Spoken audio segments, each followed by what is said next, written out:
และสถานีวิทยุเพื่อการศึกษาวิทยาลัยสงฆ์นครลำปาง FM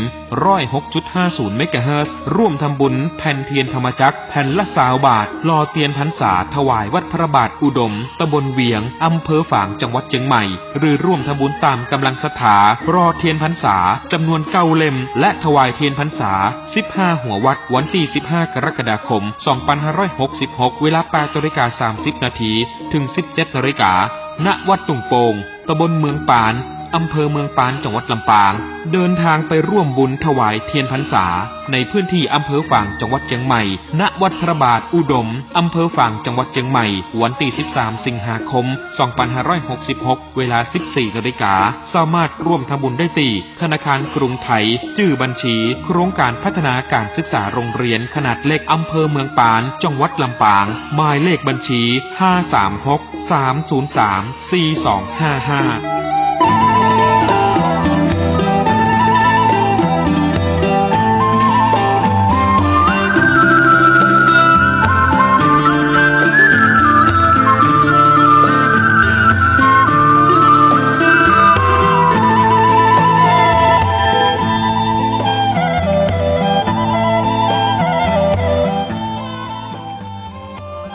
ขอนอบน้อมเอากุณพระแก้วเจ้าดัง3 ประการอันมีพระพุทธพระธรรมพระสงฆ์กุณพ่อกุณแม่กุณครูบาอาจารย์กุณศีลธรรมกรรมฐานจงมาปกห่มรักษาครูบาอาจารย์พระเจ้าพระสงฆ์ทุกรูปปกห่มรักษาบ่ออกไม่ออกศรัทธาท่านสาธุชนคนดีผู้สนใจใฝ่ในธรรมทุกท่านขอถวายความเคารพแสดงความนับถือพระมหาเถระพระเถรานุเถระเจ้าคณะพระสังฆาธิการครูบาอาจารย์เจ้าที่เปิดวิทยุฟังอยู่ที่วัดที่ว่าเวลานี้ขอความสุขความเจริญจงได้บังเกิดแก่ญาติโยมท่านสาธุชนคนดีปู่วิแม่อุ้ยนักศีลนักบุญเท่าแก่น้อยใจยิงตั้งหลายทุกท่านได้เวลาแล้วเนอได้เวลาแล้วถึงเวลาแล้วได้เวลาสำหรับการรับฟังธรรมะอันเป็นสาระประโยชน์ทางด้านพระพุทธศาสนาน้ำธรรมคำสอนขององค์สมเด็จพระชินวรสัมมาสัมพุทธเจ้าได้มาปะมาพบมาอู้มาเล่าสู่บรรดาพ่อแม่พี่น้องบ่ออกแม่ออกศรัทธาท่านสาธุชนคนดีทั้งหลายแล้วไผที่ยังบ่ลุกเตื้อก็เกียมตัวลุกมาได้แล้วเนอะลุกมาได้แล้วตื่นมาได้แล้วหลับลุกเจ้ากินพักทั้งปลายหลับลุกควายกินพักทั้งเก้าลุกเจ้าได้หลายลุกควายได้น้อยหลับลุกเจ้าเป็นเจ้าทั้งหลายหลับลุกควายปาเฮอลูกหลานเป็นหนี้เป็นข้าเนอตื่นมาเหียเนอลุกมาเหียเนอลุกเนอลุกเนอลุกลุกลุกลุกลุกตื่นตื่นตื่นตื่นตื่นตื่นได้แล้วลุกได้แล้วญาติโยมท่านทั้งหลายลุกเจ้าตื่นตัวเจ้าบัวกาบหันเยื่องนานาพังพร้อม ลูกควายบ่ตันหนทางกีดก้อมก้าตัวบ่ต้อมปุ่นอายจุงเก่งเข้าไว้อย่าไปเฮ้อขวายต่อหน้าสบายจำไว้เน้อเจ้าจำไว้เน้อเจ้าอรุณสวัสดิ์ธรรมะสวัสดีสวัสดียามเจ้าญาติโยมท่านผู้ฟังทั้งหลายยินดีต้อนรับทุกท่านเข้าสู่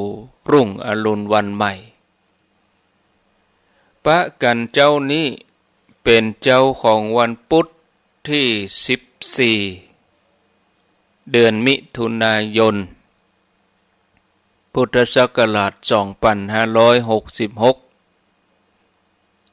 วันพุธกลางสัปดาห์แล้วก็กลางเดือนมิถุนายนตัวเดือนมิถุนายนนี่มีอยู่30วันเดินทางมาได้กลางเดือนแล้วญาติโยมท่านทั้งหลายเวลา5:11 นาทีรายการนี้มีชื่อรายการว่าเสียงธรรมแสงอรุณรายการเสียงธรรมแสงอรุณดำเนินรายการโดยอาตมภาพพระครูอภิวัฒนวิกรมวัดปากตังเจริญตำบลดอยหล่ออำเภอดอยหล่อจังหวัดเชียงใหม่เป็นผู้รับผิดชอบดำเนินรายการมาปะกันในวันจันทร์วันพุธแล้วก็วันพฤหัสบดี1 ชั่วโมงยามเจ้ายามค่ำคืนก็วันพุธต้นเดือนแล้วก็วันพุธสุดท้ายของเดือนส่วนเวลาเมื่อแลงบ่าย3ก็วันพุธทุกวันพุธเวลาบ่าย3ถึง5 โมงแลงกับท่านพระครูสุเมธธรรมเสวีเจ้าอาวาสวัดม่อนฤาษีทุกวันพุธจัดรายการร่วมกันบางวันก็บ่ได้มาเนาะก็ยอมรับว่าช่วงนี้มีภารกิจหนักมากมายคืนใดที่ไปงานเขาดำกลับมาดึกก็แม่เจ้าก็บ่ได้ตื่นมาจัดรายการคืนใดที่จัดรายการดึก3 ทุ่ม4 ทุ่ม5 ทุ่มแม่เจ้าก็บ่ได้จัดรายการเพราะว่าร่างกายก็อ่อนเพลียเวลาพักผ่อนก็มีบ่นักบ่เต็มที่เหมือนกับตุลุงน่ะตุลุงยองคอมก็ลุคนก็ลุคนก็บ่ค่อยสบายไปโรงยา3 รอบแล้วก็ตุลุงยองนี่ท่านชัยวัฒน์นาคเสโนวัดพระธาตุดอยน้อยคอมพิวเตอร์อินเทอร์เน็ตก็ไปด้วยกันตึงหมู่อะนะอินเทอร์เน็ตบ่ดีก็บ่ได้แปลงบ่ได้ซ่อมบ่ได้เปิ้นคงจะแปลงแหมวัน2 วันเพราะว่าช่วงนี้มันหน้าฟ้าหน้าฝนบางทีไฟฟ้าเปิ้นก็มาแปลงไฟไปตัดใส่สายอินเทอร์เน็ตบางทีก็กิ่งไม้หักเข้าใส่สายพุทธกลางตางก็ต้องแจ้งช่าง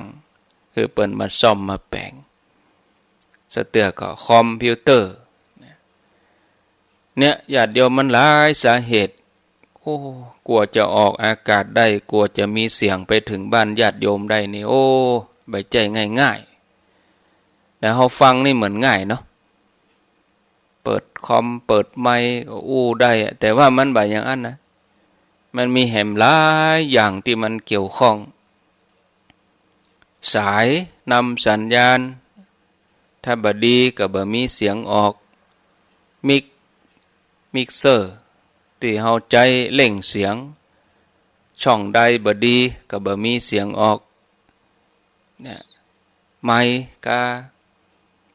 คอมพิวเตอร์กาถ้าว่าอย่างอื่นดีหมดค คอมพิวเตอร์บ่เป็นใจก็บ่ได้บางทีอุปกรณ์หมู่นี้ดีหมดไมค์ก็ดีสายนำสัญญาณก็ดีมิกก็ดีคอมก็ดีแปลงมาจัดดีแปลงมาใหม่ๆอินเทอร์เน็ตใจบ่ได้ก็ออกอากาศบ่ได้บางทีอินเทอร์เน็ตก็ดีใจได้อุปกรณ์ตั้งหลายดีหมดคอมก็ดีไมค์ก็ดีสัญญาณอย่างดีหมดคนบ่เอื้อกับร่างกายบ่ไหวก็บ่มีเสียงออกเห็นมั้ยเนี่ยญาติโยมบ่เจ็บบ่ให้บ่ดีนะกลัวจะมีเสียงออกไปนี่นะฉะนั้นเฮาเป็นคนฟังเฮาก็จะต้องทำใจบางทีเฮาบ่ได้ยินเฮาก็ง้อมหาเนาะมันธรรมดาเฮาเคยได้ยินเคยได้ฟังกันอย่างตุลุงนี่เก็บเดือนแล้วกะตุลุงยองนี่เนาะเกือบเดือนละเพราะว่าเปิ้นกับงานตั้งหน้าเปิ้นก็มีเนาะโดยเฉพาะงานประเพณีพ่องส่งน้ำพระธาตุงานฉลองพัด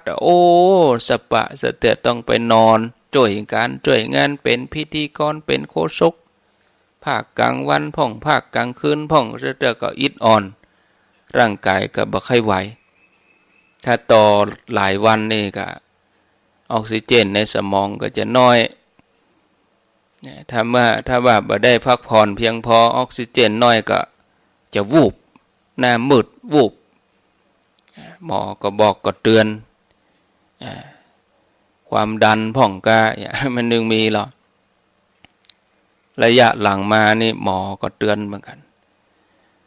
ถ้าเป็นคนฟังนี่เฮาก็อยากฟังทุกวันนะอยากฟังครูบาอาจารย์เพิ่นเคยจัดรายการบางทีคนเฒ่ามันเพิ่นติดเหมือนกันหรอติดตัวเนี้ยจะฟังตัวเนี้ยบ่ได้ยินตัวนี้ก็บ่ม่วนต้องฟังวันใดมันได้ฟังก็เปิ้นไปไหนเหียเปิ้นบ่อยู่กะเปิ้นเนี่ยยังบ่จัดรายการเปิ้นบ่สบายก็หาคำตอบคนเดียวสรุปคนเดียวไปเลยบางทีก็บ่ได้เข้าใจหมอก็ว่านะถ้าทนแรงลบเล้าคนฟังบ่ได้ก็ต้องจัดทุกวันอย่างตุลุงยองนี่อาตมาก็เว้นช่วงให้เปิ้นเหียกูเตือนนี่เปิ้นจะจัดต่อเลยพัดศุกร์เสาร์ทุกเจ้าเลยบ่ได้นี่อาตมาก็เลยเอาวันศุกร์มาคั่นเอารายการวันศุกร์มาคั่นให้เปิ้นได้จัดกับวันพัดกับวันเสาร์แล้วรายการเมื่อวันซะแต่ก็ต่อเนื่องเมื่อคืนก็บ่ได้รับมาจัดรายการเมื่อวันแถมก็ต้องเจาะข้อมูลกันอย่างก้ามามาจากก็เลยรายการเมื่อวันการก็เลยเอาเน้นหลักมาคั่นให้เปิ้นนั่นเหียเปิ้นก็ได้จัดวันจันทร์นี่ญาติโยมก็เพื่อเวลาได้มีพักผ่อนนักขึ้นก็เตือนนี่ตุลุงเพิ่นจะจัดวันพัดศุกร์เสาร์แม่เจ้าเดี๋ยวนี้ก็เลยวันศุกร์นี่ก็มีพระสงฆ์รูปอื่นมาคั่นให้น้อยให้เพิ่นได้พักให้เจ้าแล้วก็ไปจัดวันเสาร์แม่เจ้าก็ดีขึ้นมาถ้าเฮาบ่จัดเวลาอย่างนี้ต่อเนื่องกันไปนี่เอาล่ะจะมีปัญหาเพราะว่าคนเฮามันบ่ใช่หนุ่มถึงวันหรอกญาติโยมสังเกตบ่ต้องเอาไผตัวเก่าของญาติโยมเขาเนี่ยเนาะบ่ต้องเอาคนอื่นเอาตัวเฮาเนี่ยเฮาบ่ใช่หนุ่มไปถึงวันเฮามันแก่เฒ่าไปถึงวันแล้วร่างกายมันบ่ใช่เหมือนเก่าแล้วเฮาจะไปใจแข็งเฮาจะไปดื้อดึงหรือว่าเฮาจะไปฝืนหรือว่าเฮาจะไปจุตัวเก่าว่าเฮายังแข็งแรงอยู่มันบ่อย่างอันมันไปทางหน้าติ๊กๆร่างกายตัวนี้มันตึงลู่จะลุไปติ๊กๆมันบ่เหมือนเก่าแล้วกะอายุเฮายังเหมือนเก่าวันนี้วันที่14เฮาเท่ามาแล้ว13วันเนี่ยเดือนมิถุนายนเนี่ยนะตัวเลขที่มันเพิ่มขึ้นนี่มันบ่ใช่จะทำให้เฮาหนุ่มนะเฮาเท่าไปติ๊กๆนะญาติโยม ผิวพรรณกาแข้งขาหูตายังเงี้ยมันไปมันถึงรู้จะรู้ไปที่ๆอ่ะเนาะมันเหมือนรถน่ะรถนี่เฮาใจไปตึงวันมันก็ลุไปตึงวันมันก็ซ่อมแซมรถยังดีนะมีอะไรเปลี่ยนนะแต่คนเฮานี่อวัยวะบางอย่างมันเปลี่ยนบ่ได้มันลุก็ลุเลยมันก็พังไปพร้อมกันกับสังขารตัวนี้ไปเลยกับร่างตัวนี้ไปเลยมันพังไปพร้อมกันลวดไปเลยกันเลยไม่สามารถจะเอามาเปลี่ยนได้มันใช่เหมือนอะไรรถนะอะไรรถอุปกรณ์บางชิ้นนี่อันใดบ่ดีก็ถอดเปลี่ยนเนี้ยนะแต่คนเฮานี่ร่างกายคนเฮานี่มันเป็นอย่างอันบ่ได้ทนุถนอมดูแลแล้วก็พยายามรักษาบ่ใจงานมันเกินไปเพราะว่ามันมีเวลาเหลือน้อยเพราะนั้นทำอย่างใดจะทนุถนอมบ่ใจงานมันนักเกินไปแล้วก็ให้มันยืดอายุให้มันยืนยาวได้ยาวนานที่สุดต่ออันน่ะประคับประคองอ่ะคือประคับประคองให้มันได้ยาวนานที่สุดอ่ะแต่ถ้าเฮาดื้อดึงถ้าเฮาฝืนเฮายังบ่ได้พิจารณาตัวนี้อยู่มันลุไปติกๆหรอญาติโยมนะนี่มันเป็นอย่างนี้เนาะเฮาเกิดมาพบหนึ่งชาติหนึ่งเนี่ยญาติโยมเกิดมาเพื่อจะสร้างบุญสร้างบารมีสร้างความดีเฮาทั้งหลายบ่ได้เกิดมาเพื่อที่จะเพลิดเพลินสนุกสนานกับโลกมายาที่มันบ่ใช่โลกแห่งความเป็นจริงนะเฮาบ่ใช่มาเพื่อเพลิดเพลินอยู่กับโลกใบนี้โดยที่ปล่อยชีวิตผ่านไปวันหนึ่งเป้าหมายสูงสุดในการเกิดมาเป็นมนุษย์ทุกคนเฮาจะต้องสร้างความดีสร้างบารมีไว้คนเฮาตั้งหลายส่วนใหญ่ก็ใช้เวลากับการทำมาหากินการหาทรัพย์มาหล่อเลี้ยงครอบครัวสนใจกันแต่เรื่องนอกตัวคนสัตว์สิ่งของบ่ได้สนใจสุขภาพตัวเองบ่ได้สนใจต่อจิตใจของตัวเก่าเนี่ยศรัทธาญาติโยมฉะนั้นเราควรใจเวลาให้จ้างใจเวลาให้เป็นโดยการใจเวลาที่เหลืออยู่น้อยนิดเนี่ยให้เกิดประโยชน์สูงสุดนะญาติโยมสรรพสิ่งในโลกนี้บ่ว่าจะเป็นคนสัตว์สิ่งของเมื่อเกิดขึ้นแล้วตั้งอยู่ชั่วขณะในที่สุดก็ต้องแตกสลายไปตามกาลเวลาสรรพสิ่งนี่หมายถึงทุกอย่างเลยบ่ว่าจะเป็นสิ่งมีชีวิตหรือว่าสิ่งบ่มีชีวิตอะที่สุดมามันเกิดขึ้นมาแล้วมันตั้งอยู่ประเด็นนี้เฮาตั้งหลายเกิดขึ้นมาแล้วชีวิตเฮากำลังตั้งอยู่ประคับประคองมันชั่วขณะต่ออันน่ะในที่สุดก็จะต้องแตกสลายไปตามกาลเวลามนุษย์เฮาเกิดมาพร้อมกับความแก่พร้อมกับความเจ็บพร้อมกับความตายเหมือนเห็ดญาติโยมเหมือนเห็ดไข่ห่านไข่เหลืองเหมือนเห็ดลมเหมือนดอกเห็ดที่โผล่ขึ้นมาจากดินก็เอาดินติดขึ้นมาตวยชีวิตถูกความชราถูกมรณะครอบงำตลอดเวลาโดยที่เฮาบัดดันเฉลียวใจนะมันเคลือบคลานไกลเฮาเข้ามาทุกขณะตัวนี้คือศัตรูที่ลุกลานเป็นภัยเงียบเมินไปนานวันบ่ว่าจะอยู่ในอิริยาบถใดเมินเข้าบ่ว่าจะยืนเดินนั่งนอนบ่ว่าจะเปลี่ยนอิริยาบถนี่มันบ่กระชับกระเฉงมันบ่คล่องแคล่วเหมือนเก่าเนาะญาติโยม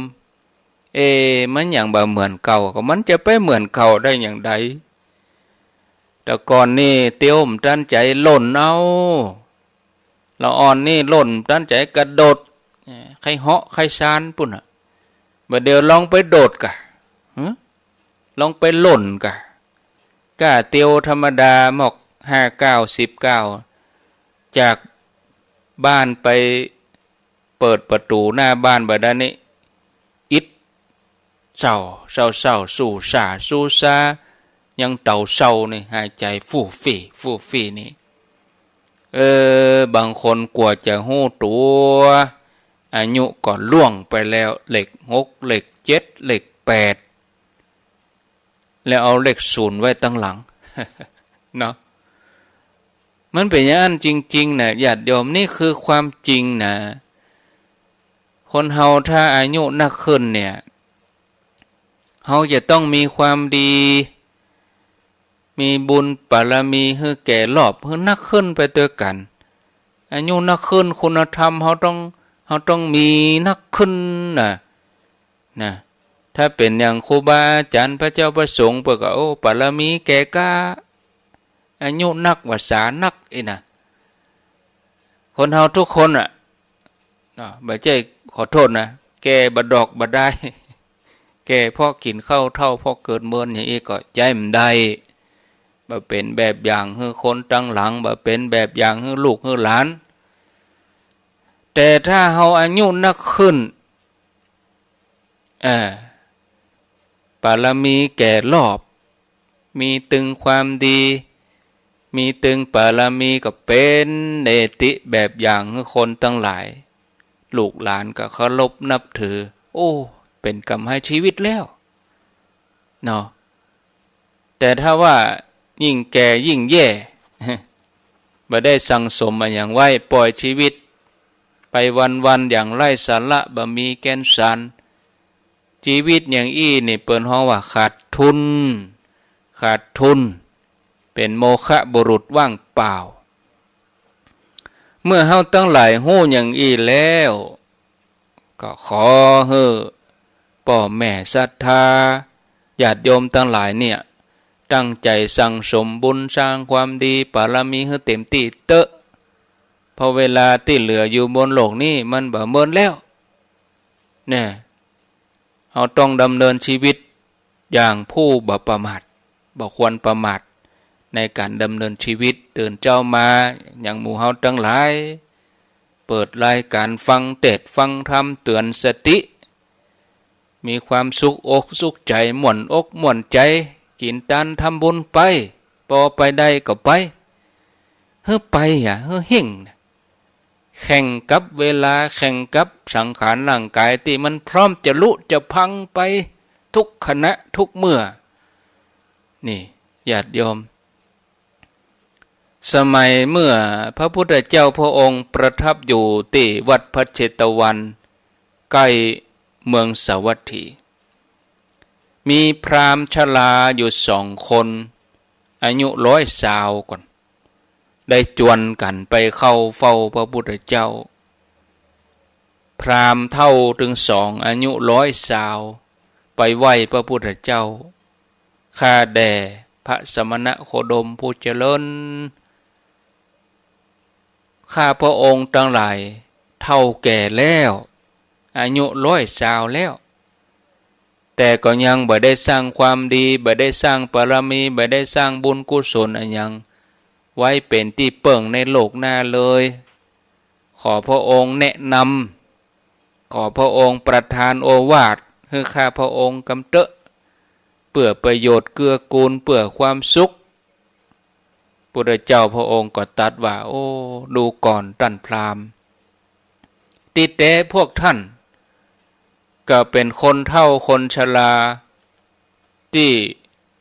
ล่วงการเวลามา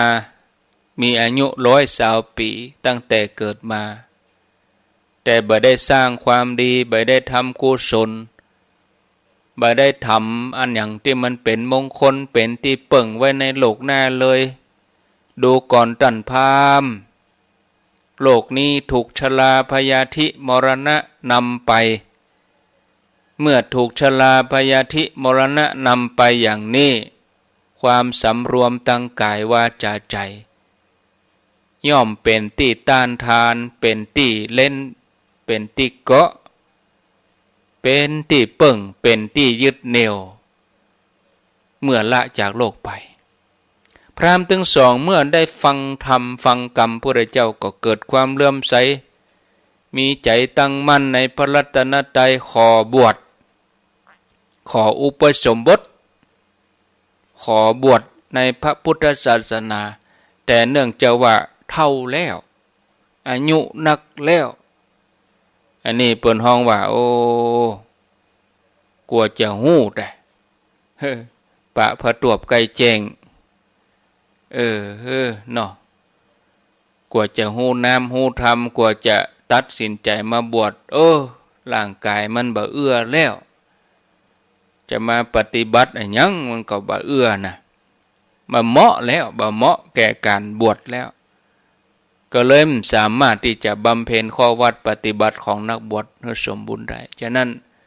พระเจ้าก็ว่าบ่บวชละพราหมณ์บวชแล้วมันลำบากนะอายุนักอย่างเอี้ย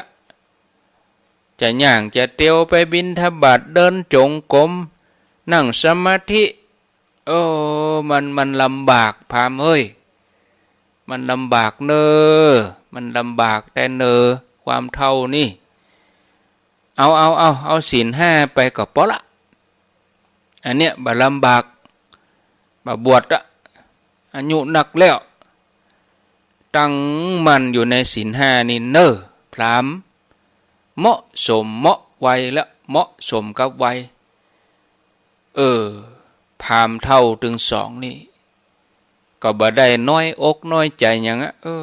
พระพุทธเจ้าเพิ่นบ่ฮือเฮาบวชก็บ่เป็นหยังเปิ้นเอาศีล5ฮือเฮารักษาก็ถือว่าสุดยอดแล้วตั้งมันรักษาศีล5บ่ด่างพร้อยจนเสี่ยงอายุไขนะตลอดชีวิตเลยบั้นปลายชีวิตของพราหมณ์เฒ่าอายุ120ถึง2คนนี้เมื่อละจากโลกไปพราหมณ์ถึง2นี้ก็ได้ไปเกิดในสวรรค์บุญต่อมาพราหมณ์ถึง2คนจวนกันไปเข้าเฝ้าพระเจ้าแถมกราบทูลว่าข้าแด่พระสมณโคดมหมายถึงว่าเปิ้นไปเกิดเป็นเทวดาแล้วนะเทวดาก็ลงมาไหว้พระเจ้านะญาติโยมบางท่านว่าจะยังได้มีจริงหรือไม่จริงบ่จริงก็บ่ต้องไปสงสัยนะอย่าเอาตั้งหลายบอกว่าหนาวแล้วเฮาฮู้ว่าอันหยังทำให้หนาวอากาศแล้วเฮาหันก็อากาศมันมาลอยม่งก็มันบ่หันนะมันบ่หันเนี่ยญาติโยมอันหยังที่เฮาบ่หันเฮาจะไปว่ามันบ่มีมันมีแต่ว่าเฮาบ่หันเชื้อโรคทั้งหลายในอากาศทำให้เกิดไข้หวัดทำให้เกิดไวรัสมันเป็นเชื้อโรคแต่ตาเฮาบ่หันแต่มันทำให้เฮาเป็นได้ทำให้เฮาเป็นเชื้อโรคได้ก็เหมือนเดียวกันเนาะพระเจ้าเพิ่นก็มีพุทธกิจเหมือนกันนะหัวค่ำนี่เพิ่นจะสนทนาธรรมเพิ่นจะเศรษฐีคหบดีพุทธศาสนิกชนพระสงฆ์องค์สังฆเจ้าเพิ่นได้มาฟังเทศน์ฟังธรรมตอบปัญหาหยังกับญาติโยมหยังดึกมานี่เพิ่นจะสนทนาตอบปัญหาเทวดาโลเนี่ยพุทธกิจของพุทธเจ้าเพิ่นนะอันนี้ก็เหมือนเดียวกันเทวดาทั้ง2นี่ก็มาแล้วจากนั้นเป็นพราหมณ์เฒ่าพุทธเจ้าเอาศีล5ให้ปฏิบัติจนละโลกไปเลยไปเกิดเป็นเทวดาก็ยังกึดหาพุทธเจ้ามาไหว้พุทธเจ้าข้าแต่พระองค์ผู้เจริญข้าพเจ้า เป็นพราหมณ์เท่าเป็นผู้ได้ล่วงมัชชิมวัยปัจฉิมวัยคำว่ามัชชิมวัยก็คือวัยกลางคนปัจฉิมวัยก็คือว่าวัยบั้นปลายจนอายุได้100 เนื่องจากเป็นผู้ประมาทไม่ได้ทำความดีไม่ได้ทำบุญให้ทานไม่ได้ทำกุศลอะไรอย่างเป็นเกราะป้องกันอะไรอย่างสักอย่างเลยขอพระพุทธเจ้าเนี่ยให้โอวาทพร่ำสอนเพื่ออนุเคราะห์เนี่ยพระองค์ก็เมตตามอบศีล5ให้นะพระเจ้าตรัสว่าโอ้ท่านก็แก่เท่าแล้วโลกนี้มีชราพยาธิมรณะนำไปเมื่อโลกนี้ถูกชราพยาธิมรณะนำไปไม่อยู่อย่างนี้ต้องสำรวมกายวาจาใจมีศีล5เป็นเกราะเป็นที่เปิ่งเป็นที่อาศัยจากนั้นพระองค์ก็มอบศีล5ให้พราหมณ์ถึง2แล้วก็พระองค์ก็มีโอวาทไปแถมโอวาทานุสาสนีคือโอวาทพระองค์ตรัสโอวาทว่าเมื่อเฮือนถูกไฟไหม้สิ่งของใดที่นำออกได้สิ่งนั้นย่อมเป็นประโยชน์แก่เขาสิ่งของที่ถูกไฟไหม้ในเฮือนนั้นหาได้เป็นประโยชน์แก่เขาไม่ฉันใดที่ว่าไฟไหม้นี่โลกถูกชรามรณะนี่กะไฟในที่นี้โลกอันถูกชรามรณะแผดเผาฉันใดบุคคลควรนำเอาออกด้วยการบริจาคเสียสละแบ่งปันย่อมเป็นบุคคลที่นำออกไปดีแล้วก็สำรวมกายวาจาใจย่อมเป็นไปเพื่อความสุขแก่ผู้ที่ละโลกไปผู้ซึ่งได้สั่งสมบุญไว้ตั้งแต่เมื่อยังมีชีวิตอยู่พราหมณ์ได้ฟังธรรมเทศนาเป็นเทวดาอยู่ได้ฟังธรรมอย่างนั้นเพิ่มเข้าไปแถมเพิ่มปีติความเลื่อมใสเข้าไปแถมสำรวมกายวาจาใจประพฤติปฏิบัติก็สำเร็จเลยสำเร็จธรรมเทวดาเพิ่งก็สำเร็จธรรมได้เหมือนกันท่านผู้ฟังญาติโยมจากเรื่องนี้ท่านผู้ฟังเฮาทั้งหลายเฮาจะหันว่าทุกชีวิตเกิดมาเฮาทั้งหลายบ่ได้นำทรัพย์อันใดติดตัวมาเลยนะเมื่อเฮาแก่แล้วเฮาจะจากโลกนี้ไปแล้วเฮาจะละโลกไปแล้วเฮาก็จะต้องทิ้งทรัพย์สมบัติทั้งหมดไว้ดังหลังบ่มีสิ่งใดที่จะติดตัวไปนอกจากคุณงามความดีนอกจากบุญกุศลที่ตั้งใจทำไว้ฉะนั้นเมื่อเฮายังมีชีวิตอยู่เนี่ยนะเฮายังมีลมหายใจร่างกายเฮายังไหวอยู่เฮาพอทำได้อยู่เฮาก็มีความเพียรมีความหมั่นสั่งสมบุญปุญญานิปรโลกัสสมิงปฏิทาโหติปานินันติบุญต่ออันเนาะจะเป็นที่เปิ่งของเฮาถึงโลกนี้โลกหน้าเป็นเปื้อนแต้ได้ยามยากติดตัวเฮาไปทุกภพทุกชาติเหมือนเงาตามตัวฉะนั้นขอให้เฮาอย่าได้ประมาทในชีวิตนะให้สั่งสมความดีทำสร้างบารมีไว้ให้นักวันเวลามันผ่านไปอย่างรวดเร็วจากวันเป็นสัปดาห์จากสัปดาห์เป็นเดือนกันอย่างที่ว่านะมิถุนามาได้กลางเดือนแล้วก็เดือนมิถุนานี่ก็เป็นเดือนที่6ของปีเผลอแป๊บเดียวบัดใดนี่66มาได้6เดือนน่ะเกินปีแล้วเหลือแหม6เดือนน่ะไปตั้งหน้านี่มันบ่นักแล้วลูกเฮาคิดว่าเฮาผ่านมา6เดือนมันอย่ามาเวยแป๊บเดียวแล้วตั้งหน้ามันอยู่แหม6เดือนมันจะไปเหมือนหยังคำเดียวเด้อน่ะเนาะเผลอแป๊บเดียวเฮาหลับอย่าตื่นก็เดี๋ยวแจ้งมาตะวันขึ้นมา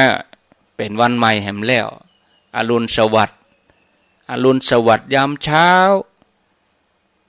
อยู่กันไปก็เดี๋ยวก็กินข้าวง่ายทำงานไปหน่อยกำลังโอ้บัดนั้นอย่างงานทำไปได้เมียงเติงเวลาได้กินข้าวตอนทำแล้ว กินข้าวตอนแล้วสักบึดสักเมื่อทำการทำงานยาการได้ก็บ่เต็มที่แห้งก็อ่อนโรยแรงลงไปนะมันห้อนตัวจะไปยาการก็บ่ไหวอาบน้ำอาบหยังลุยไล่ลับไปเหตุกรรมสะดุ้งตื่นแรงแหมแล้วจะดีเซาะเข้าแรงแหมแล้วจะดีกินข้าวแรงแหมแล้ว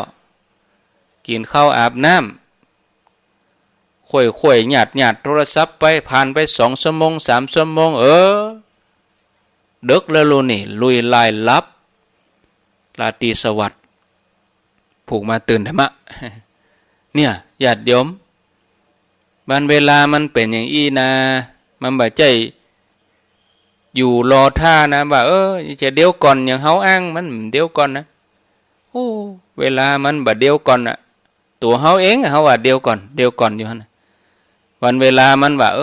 ไปของมันน่ะทำหน้าที่ของมันน่ะมันว่าจะว่าเฮานอนหลับแล้วมันจะไปหยุดตึกตัวอันหรอเนาะเฮาหายใจไปชีวิตเฮามีอยู่เฮาก็แก่ไปทุกวันทุกวินาทีทุกลมหายใจจะว่าถึงเวลาเมื่อคืนหลับหยุดก่อนสิ่งทั้งหลายหยุดหมดอิ่มใจนาฬิกามันก็ไปของมันเนาะเนี่ย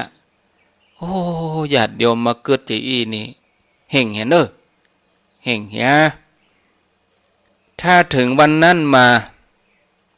ถ้าเฮาย้อนเวลาปิกไปพิจารณาการกระทำที่ผ่านมาเนี่ยเฮาจะพบว่าเฮาได้ใจเวลาอย่างมีคุณค่านักก่อทำสิ่งที่เป็นที่เปิ่งแก่ชีวิตทำสิ่งที่เป็นที่เปิ่งแก่ตัวเฮาก่อเนี่ยญาติโยมคือเฮาพิจารณาอย่างอีเนาะเมื่อเฮาพิจารณาแล้วเฮาได้เนี่ยได้ทำเฮาได้ปฏิบัติอย่างดีแล้วเต็มที่แล้วกำนั้นมันจะม่วนอกม่วนใจจะสุขอกสุขใจนะนี่แล้วเฮาจะบ่นึกเสียดายวันเวลาที่มันผ่านไปเมื่อเฮาต้องละจากโลกนี้ไปเฮาก็จะไปด้วยความอาจหาญด้วยความองอาจเนาะไปอย่างมีความสุขไปอย่างมีความภาคภูมิใจมีบุญติดตัวไปแล้วมีดวงบุญเป่งใสไปแล้วเนาะนี่ญาติโยมแล้วเมื่อบุญบารมีเต็มเปี่ยมเราก็จะได้หลุดจากบ่วงของมารหลุดจากการเป็นทาสของพยามารหลุดพ้นจากอวิชชาได้ที่เปิ่งอันสูงสุดแล้วก็มีความปลอดภัยมีพระรัตนตรัยเป็นสรณะเป็นที่เปิ่งมีพระนิพพานอันเป็นที่สุดนะขอญาติโยมจะไปเอาภารกิจอันยังต่างๆมาเป็นข้ออ้างเนี่ยยังบ่ไปวัดพ่องมันบ่เติงเวลาเตื้อหนุ่มอยู่นี่มรณะภัยนี่มันบ่ได้เลือกว่าหนุ่มว่าแก่นะคนอย่างใดก็จำเป็นนะถ้าพญามัจจุราชมันจะเอามันมีข้ออ้างใดๆบัดจะไปมาเอาชีวิตฉันเตื้อต่อรองบ่ได้ลำไยมันได้เก็บเตื้อกาขายยังเป็นหนี้เป็นสินอยู่อีนะลูกยังบ่ใหญ่เตื้อลูกยังเฮียนจบเตื้อบ้านแปลงบ้านแล้วเตื้ออีนะมันบ่มีข้ออ้างเลยพญามัจจุราชเนี่ยเนาะถึงเวลาแล้วมันทวงเอาชีวิตเราทันทีตรงนั้นเลยที่ตรงนั้นเลยนะญาติโยมเลือกบ่ได้ตัวเวลาไหนสถานที่ใดเนี่ยเราจะไปเอาอันอื่นมาเป็นข้ออ้างนะ ถึงแม้ว่าเฮาบ่ได้ไปวัดอะไรอย่างบ่เดียวมันยังเฮาก็มีความสะดวกเฮาก็เปิดวิทยุฟังคัดเกลาจิตใจไปตลอดเจ้ามาก็ได้ยินได้ฟังขำมาก็ได้ยินได้ฟังครูบาอาจารย์โอ้แต่เพียงแค่ว่าไปเปิดรับเปิดเครื่องรับวิทยุแล้วก็ต้องเปิดใจตัวเองเฮาเพียงแต่ว่าเปิดเครื่องรับวิทยุแต่เฮาไม่ได้เปิดใจรับมันก็เปล่าประโยชน์หรอกเนาะข้างน้ำเข้าแล้วก็ไปปิดตั้งปิดประตูน้ำอย่างเงี้ยมันก็ไปไหลเข้าอย่างนั้นน้ำทำคำสอนเนี่ยเนาะญาติโยมเฮาต้องทำเนอญาติโยมอย่าไปละเลยในหน้าที่ของตนมันฝึกฝนให้จิตใจสะอาดตึงเมื่อวันเมื่อคืนเนาะทำอย่างนี้ได้ทุกวันกู้กันกะทำกู้ขนานกะถ้าเราทำการทำงานที่บ้านเราก็เหมือนการปฏิบัติธรรมไปตุยกวาดบ้านถูบ้านซักผ้าทำกับข้าวทำการทำงานอะไรอย่างเนี้ยให้มันคู่ขนานกันถึงงานภายในงานภายนอกงานภายนอกก็คืออาชีพการงานที่เราทำงานภายในก็คือเนี่ยการประคับประคองจิตใจทำได้อย่างนี้ทุกวันทุกเวลาทุกสถานที่วันเวลาที่ผ่านไปก็จะเป็นช่วงเวลาที่มีความหมายสำหรับเราเพราะเราได้ตั้งใจดีแล้วเรามีตีเปิ่งในที่สุดเราก็จะสมดังกรรมปรารถนาจุเหนื่องจุประการเนาะพ่อแม่ศรัทธาญาติโยมพอเวลาแล้วก็โวยเนี่ยโวยแต่เนี่ยเล่านิทานเหียน้อยเนาะเล่านิทานประกอบเหียน้อยอันนี้จะเล่านิทานเรื่องคุณค่าของคนคุณค่าของคนมีสำนักเรียนสำนักหนึ่งมีเนนน้อยเจ้าปัญญาไปถามอาจารย์ครับคนเฮาเนี่ยในตัวเฮาเนี่ยคุณค่าในตัวคืออันหยังครับอาจารย์ก็ว่าเน้นบะหินนี่ก้อนเน้นเอาบะหินนี่ไปวางติกาดถ้ามีคนถามว่าราคาเท่าใดก็บ่ต้องตอบบ่ต้องอู้เพียงแต่ชู2 นิ้วชู2 นิ้วคืออย่างรีโพวิตันดีนี่นะ ชู2 นิ้วนะถ้าเขาต่อรองก็บ่ต้องขายแล้วก็เอาก้อนหินนี่ปิกมาแล้วก็อาจารย์จะให้คำตอบว่าคุณค่ามีที่ไหนตรงมาเจ้าเน้นน้อยนี่ก็เอาก้อนหินนี่ไปวางที่กาดไปวางขายที่กาดคนจ่ายกาดก็เดินพุกผ่านเนาะเดินผ่านไปผ่านมาคนก็มาแปลกใจนะโอ้คนก็แปลกอกแปลกใจแม่บ้านมาจ่ายกาดก็มาถามเน้นก้อนหินนี่ขายยังได้เน้นไอ้หรอความจริงเพิ่นก็บ่ได้ตั้งใจจะซื้อแต่ว่าอินดูเน้นคนอื่นเพิ่นเอาผักไม้ใส่เครือเพิ่นเอาจิ้นเอาปลามาขายแต่ว่าเน้นนี่เอาก้อนหินมาวางขายเน้นนี่ก็ปากชู2 นิ้วเหมือนที่อาจารย์บอกแม่กาก็ว่า2 บาทกะเน้นก็ใส่หัวลูกลิกหัวอันก็เอา20เนาะ20 บาทเนาะจะได้เอาไปทับกระดาษนี่เอาไปเต่งกระดาษโอ้เน้นน้อยกึดในใจโหบะหินนี่มีค่าถึง20 บาทกลางควงวัดมีนักเตะนักว่าน่ะมีเปเลอะเปเต๋อแต่ว่าเน้นก็บ่ขายเพราะอาจารย์บอกไว้ก็ปีกไป บอกอาจารย์ด้วยความดีใจอาจารย์ครับเอาบ่อหินไปวางที่กาดมีแม่บ้านคนหนึ่งมาถามซื้อถึง20 บาทก่อนครับอาจารย์ว่าบอกบ่ได้เตื้อว่าคุณค่ามีที่ไหนนะบ่ต้องฟังเน้นวันผูกเนอะผูกแถมวันเอาก้อนหินเนี่ยไปวางที่พิพิธภัณฑ์นะถ้ามีคนถามก็บ่ตอบแหมะบ่ต้องตอบแล้วก็ชู2 นิ้วถ้าเขาต่อรองก็บ่ต้องขายแล้วก็ปิกมาอู้กันแถมไม่เนี่ยวันต่อมาในพิพิธภัณฑ์เนี่ยคนก็มาชมสิ่งของในพิพิธภัณฑ์คนก็มาลุมล้อมอู้กันบ่หินก้อนธรรมดาก้อนหนึ่งมีก้าเอามาไว้ในพิพิธภัณฑ์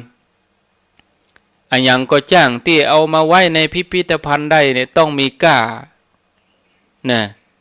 แต่เฮาบ่ฮู้ตอนนี้นะว่าอันนี้มีก้าประมาณตะใดทีนี้ก็มีคนหนึ่งโผล่ขึ้นมาถามเนนน้อยหินก้อนเนี้ยน่ะขายเท่าใดเนนก็บ่อู้ชู2 นิ้วนะคนนั้นก็ว่า200 บาทเนาะเนนก็ใส่หัวบ่ขายเอาเอา2 ปันเลย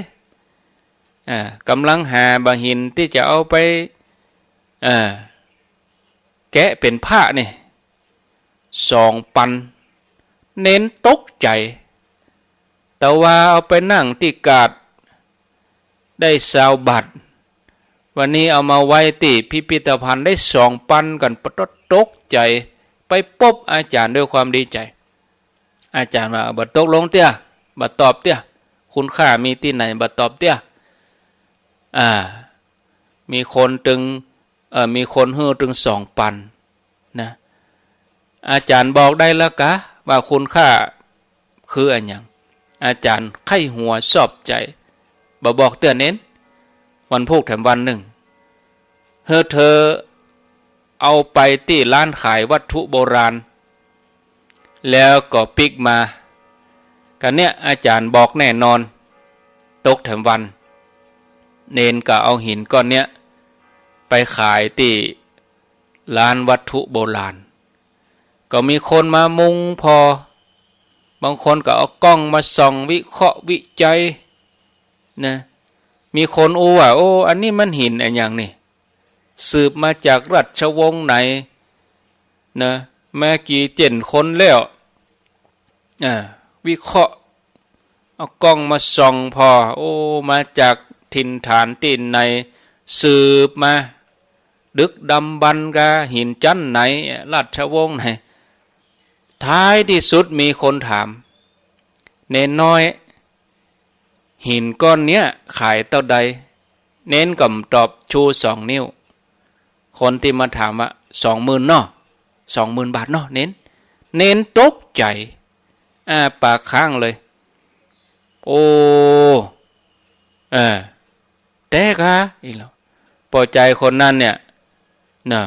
นึกว่าตัวเองจะฮื้อราคาต่ำไปเนาะทำให้เน้นน้อยตกใจ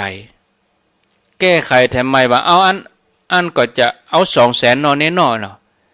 เน้นน้อยได้ยินอย่างอันก็อุ้มบ่หินไปหาอาจารย์เลยกับอาจารย์ก็หืดก็หอบเพราะว่าหล่นมาหรออาจารย์รวยแล้วมีโยมคนหนึ่งซื้อถึง200,000ก่อนนะกำนี้อาจารย์บอกได้แล้วกาว่าคุณค่าคืออันยังคุณค่าตัวคนเขาเนี่ยคืออันยัง